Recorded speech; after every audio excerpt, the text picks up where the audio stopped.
आज हम सब आपके पास आए हैं।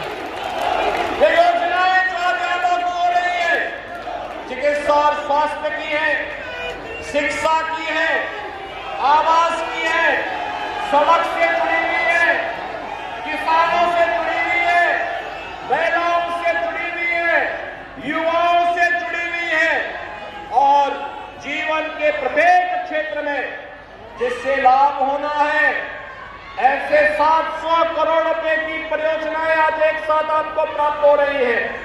लेकिन भाइयों बहनों, आज हम सब आपको इस बात के लिए बधाई देने के लिए आए हैं कि नारी बंधन अधिनियम इसमें मील का पत्थर साबित होने जा रहा है। देश की संसद में वर्षों से लोगों को प्रतीक्षा थी कि अधिनियम पारित होगा।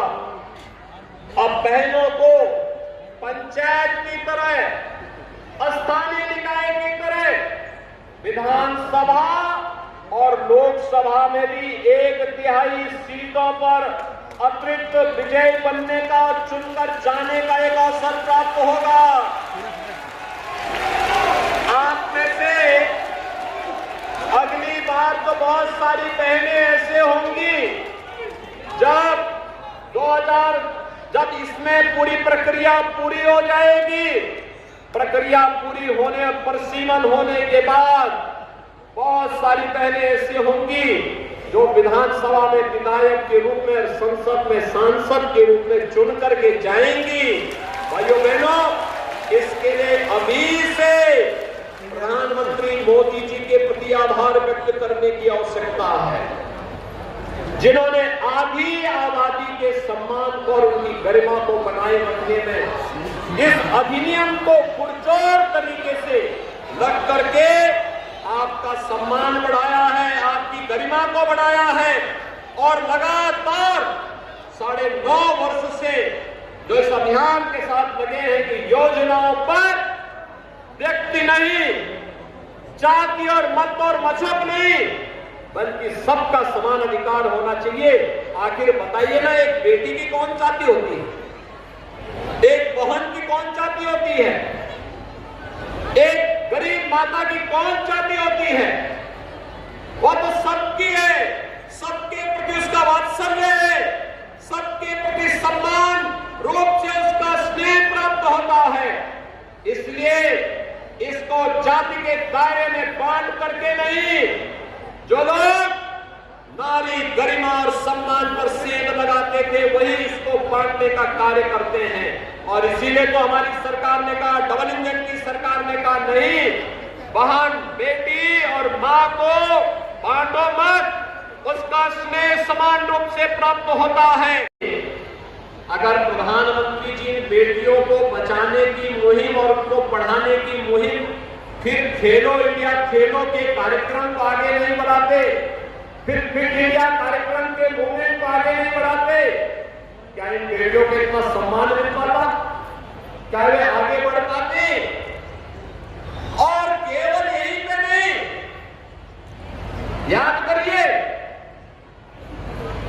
पहले माताएं घर में चूल्हा फूंकते फूंकते आंखों को खो देती थी। 45 साल 50 साल की उम्र होते होते ऐसे लगता था जैसे बुढ़ापा आ गया है। लेकिन अब हर परिवार को प्रधानमंत्री मोदी जी ने उज्ज्वला योजना की सौगात दे दी है और उज्ज्वला योजना में भी अभी 300 रुपए प्रति सिलेंडर की कमी की है। और हमने भी तय किया है दीपावली का उपहार हर उज्ज्वला योजना कनेक्शन धारी को फ्री में रसोई गैस का सिलेंडर उपलब्ध करवाएंगे।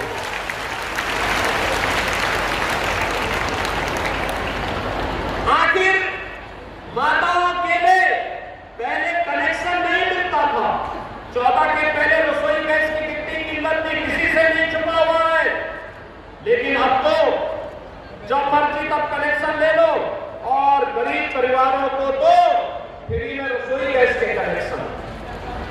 देश के अंदर लगभग 10 करोड़ परिवारों को जिन्होंने आजादी के बाद रसोई गैस का सिलेंडर नहीं देखा था, उन्हें इस सुविधा का लाभ मिला है। और उत्तर प्रदेश में 1,75,00,000 परिवारों को इस सुविधा का लाभ मिला है, जिसमें 1,75,00,000 बहनें और माताएं इस योजना से लाभान्वित हुई हैं। देश के अंदर याद करिए कि देश के अंदर लगभग 4 करोड़ परिवार ऐसे थे जिनके सिर को ढकने के लिए छत नहीं थी, अपना मकान नहीं था। पहली बार प्रधानमंत्री आवास योजना में ग्रामीण और शहरी क्षेत्र में 4 करोड़ परिवारों को, जिसमें ज्यादातर मालिकाना अधिकार बहनों को दिया गया, प्रधानमंत्री मोदी जी ने घर का उपहार भी उन्हें देकर के लखपति बनाने का काम किया है। उत्तर प्रदेश में अब तक 55 लाख बहनों को एक आवास उपलब्ध कराया जा चुका है। भाइयों बहनों, इससे पहले ये योजनाएं क्यों नहीं मिलती थी?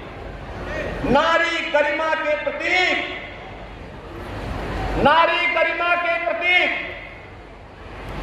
स्वच्छ भारत मिशन के अंतर्गत हर घर में शौचालय हो,